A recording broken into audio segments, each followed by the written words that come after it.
how to fix headset mic not working in Windows 11 or 10. If you find this video helpful, drop a like and subscribe. Now, it's really easy to do, and it can be incredibly frustrating if your sound's not working properly. So the first thing we're going to do is right click on our volume icon, and then we're going to open up our volume mixer. Make sure the volume is all, turned on and everything. And you want to make sure your, your output device or anything like that is on exactly what you want, and your input device is on your mic as well. So you want to make sure that these output is what you're going to be hearing, input is what you're saying. So that's your microphone and this is your speakers. So you want to make sure that they're both right.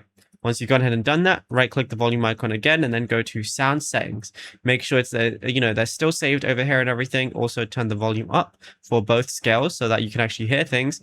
And then what you want to do is go to more sound settings. Once you're here, for playback, which is again what you're going to be hearing, make sure it's the right thing and then right click it, and then you want to set it as your default device.